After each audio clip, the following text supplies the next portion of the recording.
Pada zaman dahulu, ada saudagar kaya yang bernama Dampo Awang. Ia berasal dari negeri Cina. Pada suatu hari, Dampo Awang memberhentikan kapalnya di Jawa bagian timur. Dampo Awang sangat senang dengan daerah itu. Dia berniat untuk menyebarkan agamanya di sana. Suatu hari, dia bertemu dengan Sunan Bonang yang merupakan salah satu dari Wali Songo yang menyebarkan agama Islam di tanah Jawa. Pada pertemuan pertamanya dengan Sunan Bonang, Dampo Awang memperlihatkan sikap yang tidak baik kepada Sunan Bonang karena dia takut ajaran yang ia ajarkan akan terganti dengan ajaran Islam.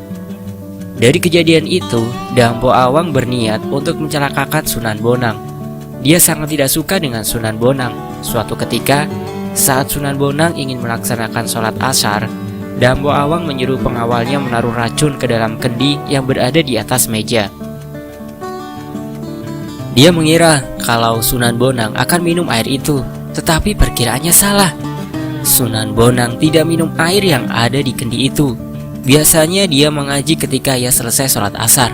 Hari demi hari telah berlalu. Setiap Sunan Bonang mengumandangkan azan dan melantunkan ayat-ayat suci Al-Quran di depan teras rumahnya, masyarakat kagum dengannya. Akhirnya, banyak penduduk yang masuk agama Islam. Ketika Dampo Awang mendengar kabar itu, dia jadi marah dan mengutus pengawalnya untuk menjemput Sunan Bonang. Sebenarnya Sunan Bonang tidak mau ikut, tetapi dia merasa kasihan dengan pengawal Dampo Awang. Jika Sunan Bonang tidak ikut dengan mereka, mereka akan dihukum pancung. Akhirnya Sunan Bonang ikut dengan pengawal Dampo Awang untuk pergi ke rumah Dampo Awang. Awalnya Dampo Awang menjamu Sunan Bonang dengan sangat baik. Di balik kebaikan Dampo Awang itu, dia menyimpan rasa benci kepada Sunan Bonang. Dampo Awang menjamu dengan memberikan macam-macam buah-buahan segar dan air yang sangat dingin. Di tengah-tengah perjamuan tersebut, Dampo Awang meminta Sunan Bonang untuk pergi dari daerah tersebut. Tetapi Sunan Bonang menolak permintaan Dampo Awang. Dia tidak ingin meninggalkan daerah tersebut. Mendengar jawaban itu, Dampo Awang sangat marah. Mukanya memerah. Dampo Awang menyuruh pengawalnya untuk menyerang Sunan Bonang. Tetapi Sunan Bonang bisa mengalahkan pengawal Dampo Awang. Dampo Awang tidak terima dengan kekalahannya. Dia kembali ke negeri asalnya dan kembali untuk membalas kekalahannya. Ketika dia sudah sampai di tanah Jawa, dia sangat kaget sekali karena semua penduduk di daerah itu sudah memeluk agama Islam. Dampo Awang sangat marah. Dia mencari Sunan Bonang. Saat Dampo Awang bertemu dengan Sunan Bonang, dia langsung menyerangnya.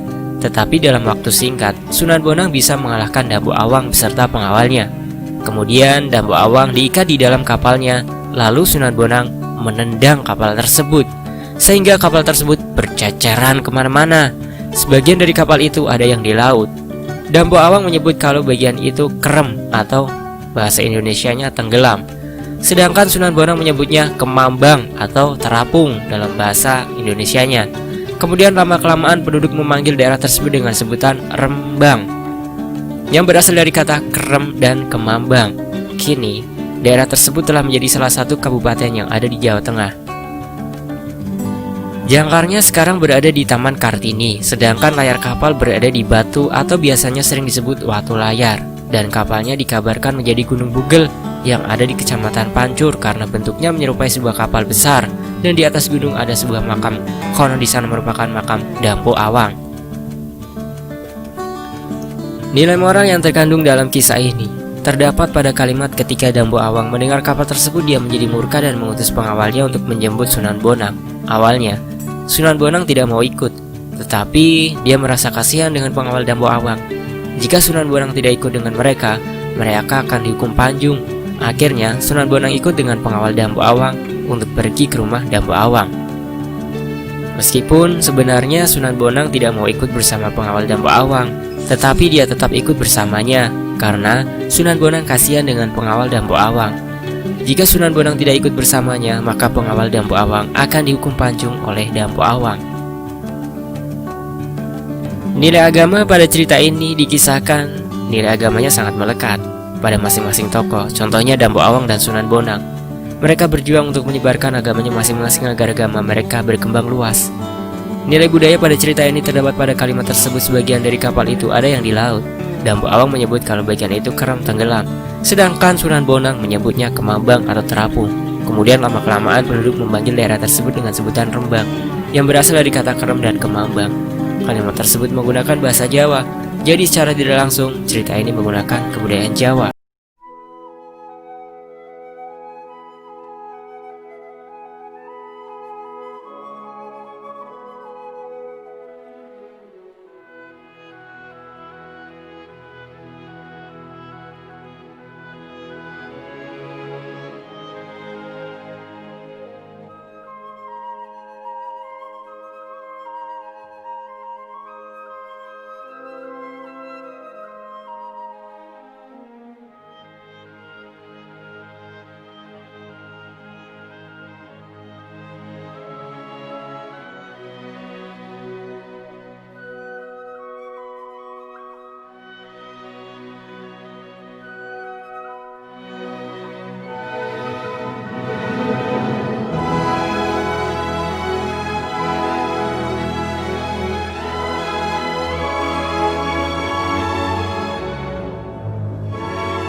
Assalamualaikum, Sobat Izantara. Dimanapun kalian berada, apa kabar? Ketemu lagi di channel Izantara.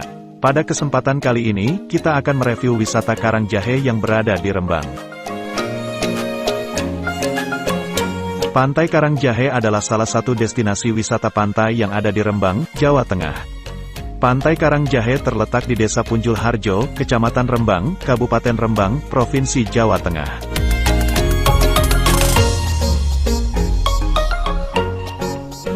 Pantai Karangjahe mempunyai pemandangan yang indah khususnya pada pagi hari saat matahari akan terbit dan sore hari saat matahari akan tenggelam. Selain itu adanya hamparan pantai yang sangat panjang itu menambah pemandangan tersendiri saat berkunjung ke Pantai Karangjahe.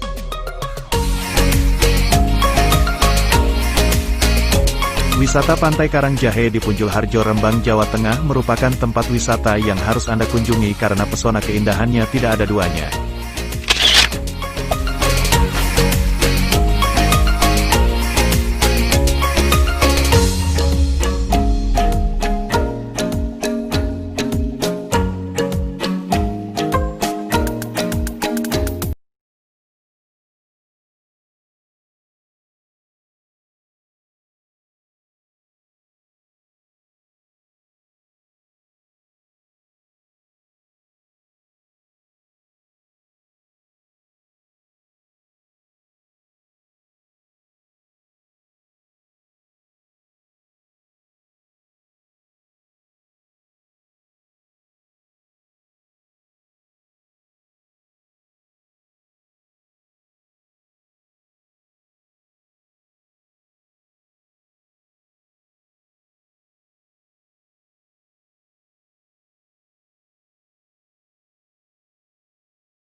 hatiku lewat tawa gitarku yang ku tulis jadi lagu persembahan dariku. Terimalah kata cintaku, ku tulis jadi puisi, ku kirimkan lewat mimpi agar